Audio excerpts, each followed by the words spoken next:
This is my biggest lead source right now. Do you have a big database? I will attend all of their gallery functions. So Andre just said when he has, let's say he has a client who's in the art world, he literally goes to their art events. Andre's whole real estate portfolio is through past client incentive answers because he does things like that. So I guess first question is, do you deserve the referral? So when you guys close deals, are you asking for the referral when you're done closing?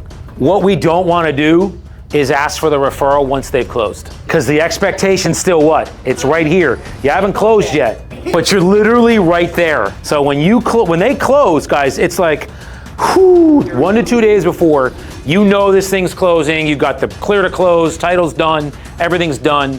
Don't wait till after they close. You are an afterthought for probably the first month of them moving and doing everything they need to do. The day before is when you ask. So and you'll get it because they'll give you their firstborn. At that point, you've gotten them to the closing table. How do you nurture and get deals from it and speak to your, like, what do you do? There's different aspects and different levels of them. So they're like an onion. So you want to peel back all the layers. I love that. So I want to really try and really get to know them on a personal basis. What's your touch points? How do you delineate, I'm going to call them now, I'm going to call them this time? You know, I think I'm doing it every day. Every day. So as like how people are calling on their expires. Yes. This is what I do on a daily basis. Love that. So, but you have a CRM that gives you, info, reminders, all that good stuff. Yes. Okay, perfect. So I use Follow Up Boss. So that's my CRM, yeah.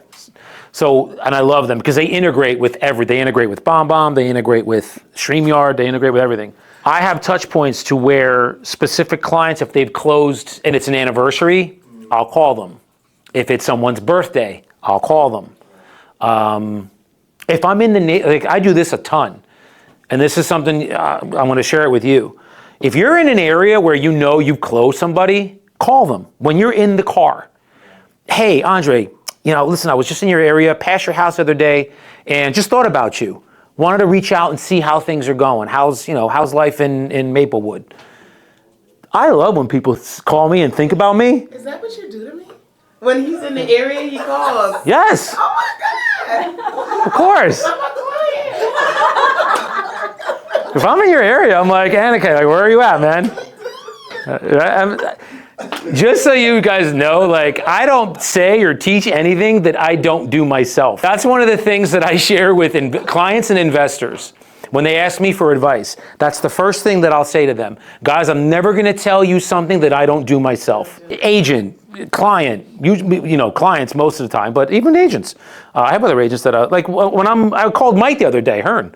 I forgot what reminded me of him. I think I passed it. I know what it was. I was going to, I passed a farm, and I thought of him, and I called him.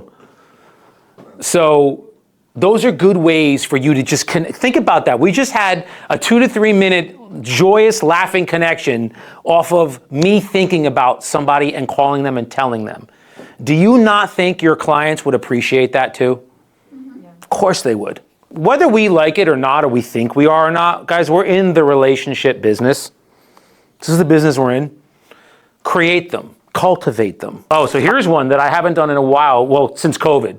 Client appreciation events. There's somebody in Massachusetts, an agent in Aurora, Ben, who just rents out bounce houses, rents out things for the day, and like on a baseball field, he's got he's all over, and the whole town rallies around him for the day. Nice. It's amazing. And that's Ben's business. So those are powerful. And I had 25, 30 people of your best clients come.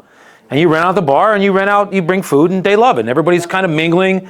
Inspectors, we're connecting with painters, we're connecting with DJs, we're connecting with agents. It was a huge event. And then here's the one that I don't know that everybody's using a lot. Social media. Do you guys connect with your clients on social media? I do. Yeah? I like their pictures, I comment on it. Boom. I'm a stalker. They love that. I'm a stalker. For the younger generation, not the Gen Xers, well, maybe partly my generation, but the boomers, they're not really going to be connecting much on social. But the millennials and the Gen Ys and that's the place we are going to go for that.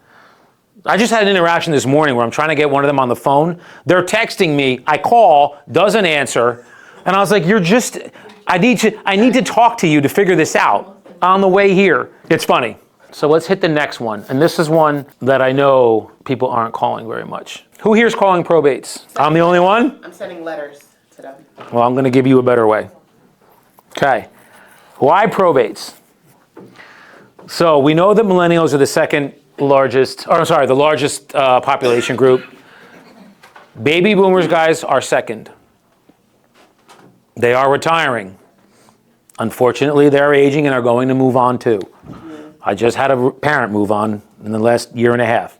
It's part of life. They're going to have a need if the family inherits a home, a sibling inherits a home, whoever they are to that family, and they have now a property that they don't know what to do with, they're going to they need some guidance. They may not necessarily have to sell it, but do you think them having an idea of what it's worth would be beneficial? That is going to be, and what we know to be true is this is going to be a large part of real estate in the next, let's say, 3 to 5 years, 5 to 10 years, probates.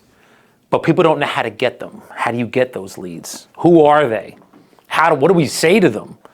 That's the biggest thing, is what do we say to them? Because if you think about it, you're calling somebody that just had someone pass away. Sensitive time. It's very sensitive, absolutely, and we're going to go over that in a minute. Okay, so the first question is, how do you get them? So those are the 3 ways. You can go to public records. I go to the courthouse and get them. There's also third-party sites. So the biggest site that I know that you guys can call, you can write it down, is alltheleads.com. You can log on it right now, and it's going to tell you probate, all the probate leads.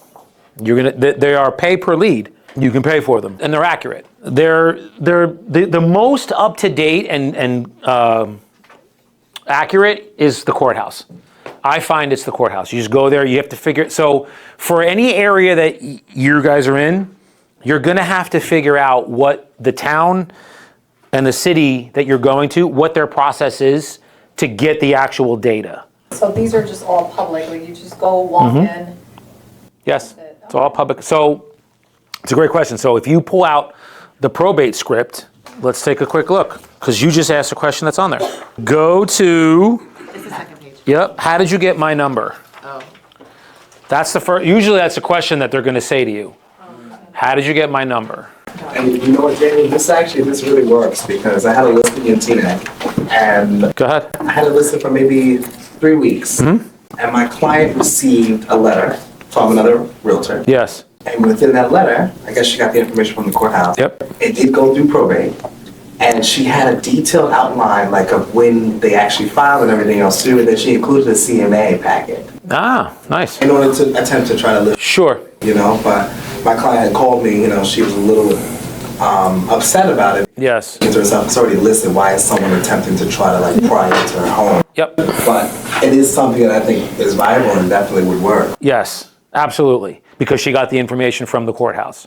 That's that's the most important or the most accurate source that I find. Third-party sites are good and the information is accurate, but it might not be the most up-to-date. You might be getting it later to where other agents and investors have already called the seller. So to answer that, when someone says, how do you, and I'll get into the call in a minute, what you can answer to them is, hey, and I really appreciate you asking that question. Always affirm it, guys. Affirm that question. Affirm that statement, they say. Well, when an administration of probate is filed by, your attorney and you can name the attorney because you're going to have the attorney info. You can name him. For better or worse, that becomes public information. And so you're going to be receiving calls from investors and agents. Now remember, Mr. Seller, investors that call, do you think that they have your best interest in mind? Sure do. No, of course they don't. They're going to want to get the deal for them. Right.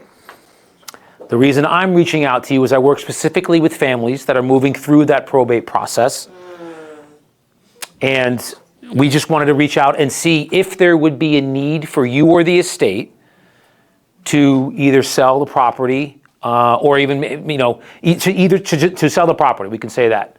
And they'll either say yes or no, or we don't know what we're going to do. One of 3. Yes, we're going to sell it. No, we're not. We're keeping it. And usually when it's a husband and like a spouse, and they both live in the property, they're not going to sell it. because she's still living there or he's still living there. So sometimes I don't even call them. Or we don't know what we're doing. That's fine too.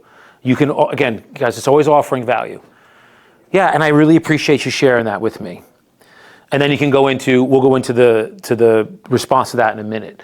But in response to you, Andre, yeah, so that's what you could share with her is, for better or worse, Mr. Seller, like, because you filed that administration of probate, it's public information now, so you're going to be getting calls from agents. And I always advise them, my clients too, if you don't know the number, it's usually best to just let it go to voicemail.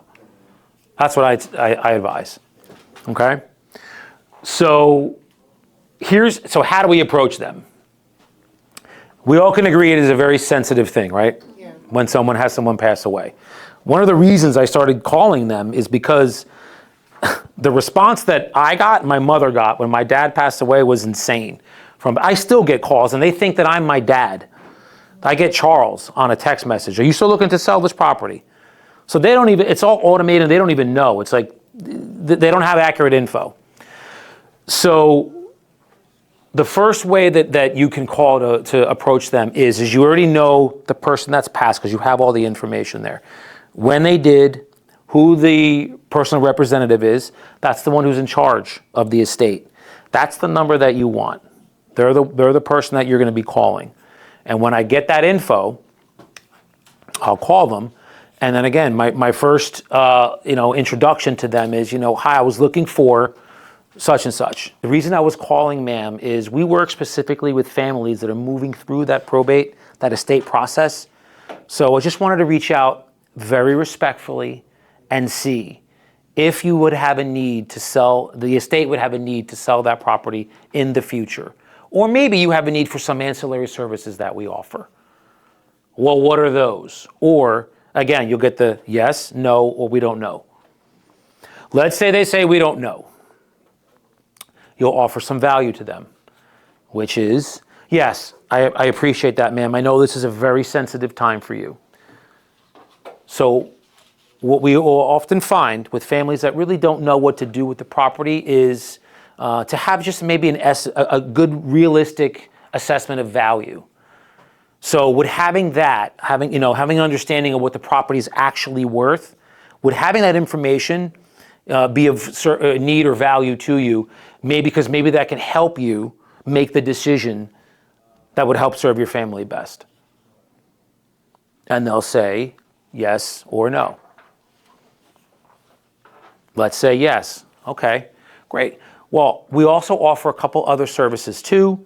Maybe, estate sales, so maybe sell some things of value, clean outs, things of that nature, if maybe you're going to be selling the property and not taking some items with you, or maybe some handyman work.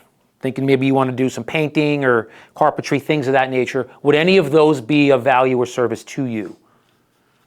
Guys, you're offering value to them. Instead of just, hey, you're going to be selling your property, can I list your property? It's all offering out service to them. Because remember, they're going through a hard time. And there are a good bit of people that are going to need help. They just don't know what route to go.